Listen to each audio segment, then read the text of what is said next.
നല്ല എളുപ്പത്തിലും അതിലേറെ ടേസ്റ്റിലും നമുക്ക് നല്ലൊരു ഫ്രൂട്ട് സലാഡ് വീട്ടിലുണ്ടാക്കിയാലോ? അടിപൊളിയല്ലേ? അതിന് വേണ്ടിയിട്ട് 1 ലിറ്റർ പാലിലോട്ടേക്ക് ആവശ്യത്തിനുള്ള മധുരത്തിന് ആവശ്യത്തിനുള്ള കണ്ടൻസ്ഡ് മിൽക്ക് ചേർത്ത് കൊടുക്കട്ടോ.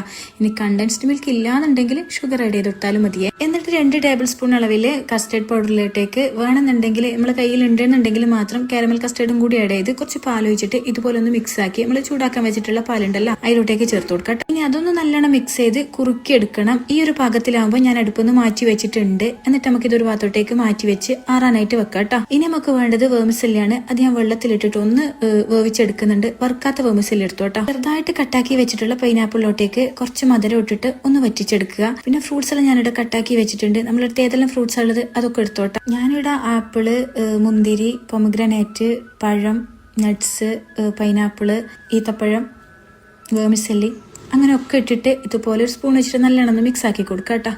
എന്നിട്ട് അതിന് ഞാൻ കുറച്ച് മാറ്റി ഫ്രിഡ്ജിൽ തന്നെ വെച്ചിട്ടുണ്ട്. നമ്മളെ മക്കൾ വന്നാലും പിന്നെ അവർക്ക് വിശക്കുമ്പോൾ പിറ്റേന്നൊക്കെ ഉണ്ടാക്കി കൊടുക്കാമല്ലോ എന്ന് വിചാരിച്ചിട്ട്.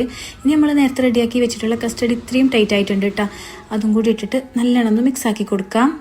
അതിൻ്റെ കൂട്ടത്തിൽ ഞാൻ നേരത്തെ സോക്കാക്കി വെച്ചിട്ടുള്ള കസ്കസും കൂടി ചേർത്ത് കൊടുത്തിട്ടുണ്ട് കേട്ടോ. ഒക്കെ കൂടിയിട്ട് ഇതുപോലെ ഒന്ന് മിക്സ് ആക്കി കൊടുക്കാം.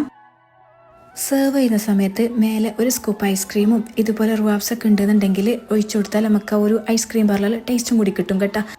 അപ്പോൾ ഇത്രയേ ഉള്ളൂ, ഉണ്ടാക്കി നോക്കുക.